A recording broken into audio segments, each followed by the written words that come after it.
Hi guys, welcome to Heart Hub with Kelvin. Today we're going to be having one of the fast-growing artists, the best of the best. When you talk about Afrobeat, Sudanese combined together, this is where you can actually find it right now. We're talking top notch, and I'm honored to have Jindi in My the guy, my building. bless. And Jindi, congrats on the podcast as well, my brother. Nice one, I thank you think so much. it's just a full circle thing to have like everything in place, the music, the podcast, like everything just as a circle basically, That's Big up. amazing. Can you give us a brief introduction about yourself? I want them to know who is Jindi. I want them to feel. So yeah, like my name is Jindi. It's actually my family name, which translates to soldier. So the brand is like soldier of love. That's what I stand for, like just So trying to out of love. spread love, energy, ginger. You get Bedu. So yeah, I'm a singer, songwriter, composer, and a record producer.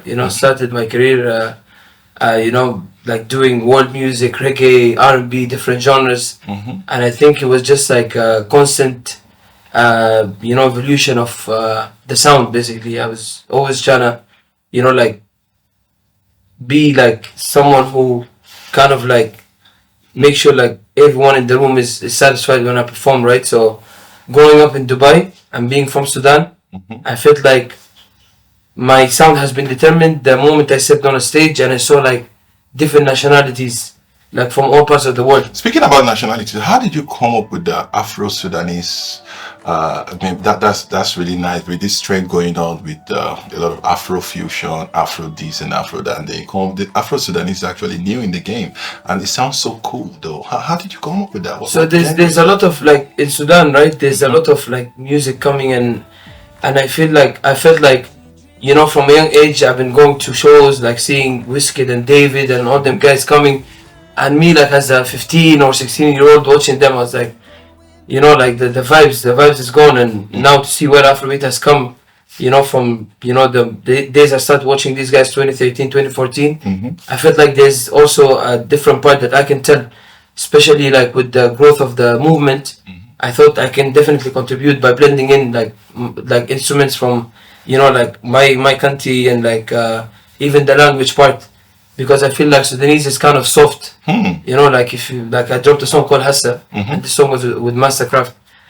Mastercraft on the beat. Yeah, my big master, man. Master. That's a very big producer in Nigeria. Definitely. You just talked about watching the video and all that, and when I actually did a research on you, I found out that you actually performed with not on the same event, Coca-Cola event. Timeless story. Yeah, and I can see that you guys have.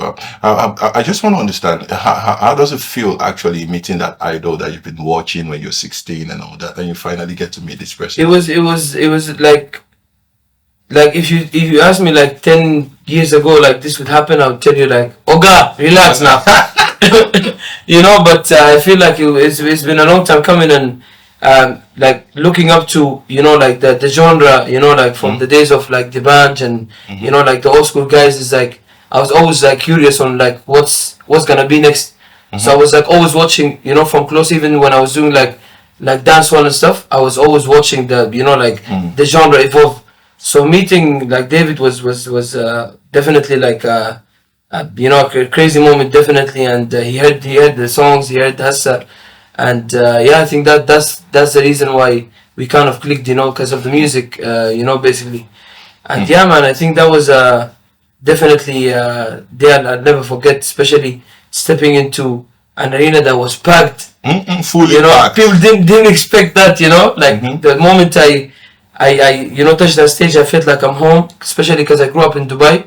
So I felt like that was kind of a testament for like the years of the work we've been putting in the music, basically. Okay, that's beautiful. And based on the research I've actually done, I see you've actually congratulations on your awards and all that. I want you to just really touch base about it, and give more information about it for our viewers out there. So I had this band, right, in uni. It was like 2017, and we were killing it, man. I was going there, like doing like different songs and stuff like that, and that's when I formed like AJ and the Gang. That was my nickname back then, like AJ and the Gang. And then we started doing shows and getting called for different festivals here and in the region. and then like slowly started tapping into like, you know, like different markets. Like, you know, I went to Zimbabwe with a friend of mine who goes by the name of Smiley. Is a dope MC from Zimbabwe. And just like going to East Africa, West Africa, South Africa, and like seeing what every part has done. And you know, that kind of gave me, I would say, like a lead in terms of like the kind of like genre I'm trying to, you know, like build with the group, due to the diversity, you know, different cultures. Definitely, and all that. with the group of like top Sudanese producers like Nile and you know, people like who like been doing it for long, you know. And yeah, man, like the awards kept on coming in when I dropped my first project called 1995 in 2019, and that was it, man. Like it was just going on tour, and then COVID hit. And you know, like everybody, you know, relaxed, but I feel like that also like kind of worked in a good way for me, because I found the sound basically, like, you know, like start going more to the Afro-Sudanese, the fusion. Yeah, speaking about the Afro-Sudanese, and I've seen you visited Nigeria quite for some times like that. So I want to understand, how are you treated in Nigeria? Because, you know, man, let me tell you something. The moment I landed in Nigeria, they call you Oyibo. My guy. Apart from that, it was like I landed in the airport and everyone was like, I was like, yo, what's up? What is people kissing you? Like, yo, guys, what's up, man? So and then I bet like this how they call people in Lagos, right? It's like, oh, you know. And then, man, like the experience, I feel like anybody that wanna visit Nigeria, the moment you step on the plane, the party starts there. How do you feel? It doesn't start when you land. The vibe. It vibes on vibes. It's no dull moment. You know, they say like if you can survive Lagos, you survive anywhere. So big up, man. Where did you visit in Lagos though? Man, I went to like different places, like, you know, like from the island to the mainland, and you know, just did like some club gigs there. You know, like I was just there like 3 weeks ago. I did like some shows on the mainland. I even like finished some songs, and yeah, man, like Lekki, you know, you want to party in Lekki, I chill sometimes in Ikeja, you know. Come on, you know, go to Dwelling Bar for some vibes, you know. For vibes upon vibes. Yes, yeah, man. All right, okay. I also observed that you've actually launched a song, Far Away. Yeah, Far Away. And that video is actually dope. I Thanks, like man. Appreciate it. That's a beautiful one. Man. I want you to give us a little insight on the song, so at least we can, you know. So yeah, like last August, I was in a camp, basically music camp in Lagos, and I was just working on different vibes, and you know, did the song with you know, my guy V6 is a mad producer. We, you know, had some, you know, like dope people, talented people that work with me, and I feel like this was my first time like using Yoruba like in a song. So I saw that. Yeah, when we started writing, like everything just came, and the chorus part came to me. It's like far away, and then I was like, this one the enter.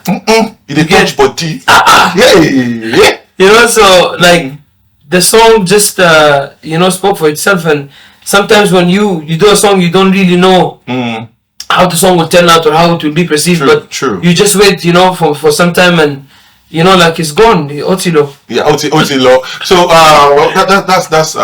that's quite beautiful. So I would like to know if you have upcoming projects that you're working on, and your upcoming collaborations, and also I want you to also man. I can't talk about the collabs, but it's gonna be fire. I can tell you. Hey. Yeah, man. So I dropped Far Away. There's another one coming also in April. It's called Jungle Rhythm. It's kind of a freestyle. And yeah, man, you maybe I sing in Igbo. You don't know. You never know. You never know. Watch out for my mind. You never know where it's coming from. No, for real. So yeah, we're dropping some bangers hopefully, and I just wanna basically like play my part. You know, being Sudanese, being African, and just connecting. And you know, like I think the moment that we finished Hassa, that was the first, like my introduction to Afrobeat was Hassa, and it was like everyone in the studio, like CDQ was there, like when I recorded the song.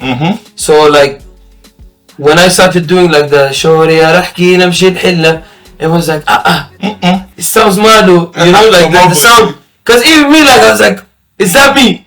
Actually it's not. And because I was never afraid to experiment, you know, like I was never afraid to, you know, go like, you know, do this or that. And I felt like music is just coming back again, you know, coming back to the continent with, you know, more stuff. Even from Sudan, there has been like a lot of music back in the, you know, like 50s, 40s, all these, you know, old school coming. And I think what the the young generation in Lagos, like Nigeria, Lagos specifically, with the music scene, they're adding like a lot of like Fuji music and all that old school music to like and blending in, like making it modern. Yeah, definitely, and it's coming back again, because if you look at the way it started, like even Wizkid's like early stuff, you'll find a lot of English, but then like the music went on, and then like more Yoruba was like inducted in. So they are putting the dialects in it and all. Yeah, and like the new wave of artists, like they're embracing it even more. Okay, so I just want to ask, well, like let's say, which Nigerian artist would you like to work with in future? Which one? I like what Adekunle God is doing, definitely, because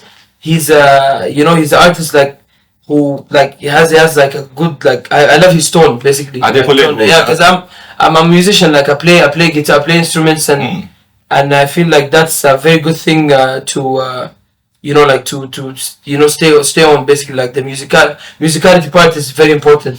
So yeah, the only got this fire, and like Ashake is also doing some. Ashake is doing great.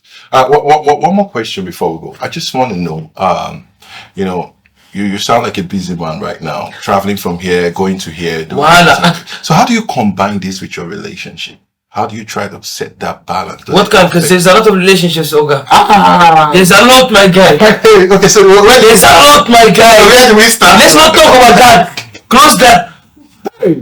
So, like talking about like the traveling, right? So what I wanted to do, especially in 2020, or like 2016 was my first time. Like I went to Nairobi, and East Africa is like a market that's ripe, and they're always willing to have like like Afrobeat, amapiano, dancehall.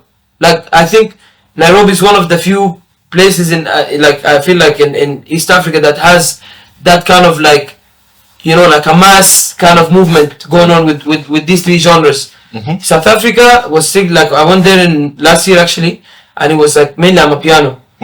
And when I went to Lagos, they're playing amapiano, but the speed is like like a fire, man. Like the way it's played, and I feel like I just wanted to connect the dots between like these three places and see where exactly I can like fit in.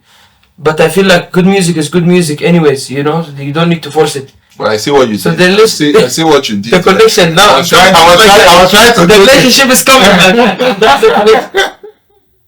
I'm trying to. You dodged that. No, for real. But yeah, balancing like the personal life and professional life.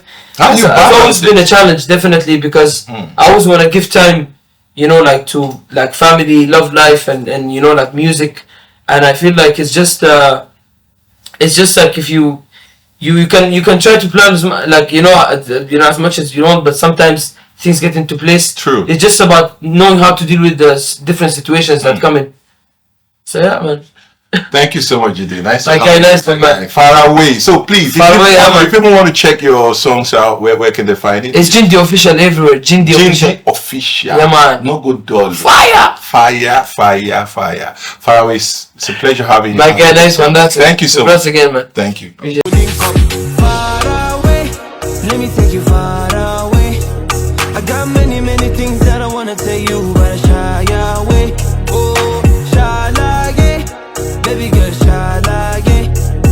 If you got a lot of things in your head, baby girl, just shy like it. Shawty got me saying, hey, oh, hey, oh, hey, oh. You know, hey, oh, hey, oh, hey, oh. You know. It's too late, gotta go. Hey, Oh, no.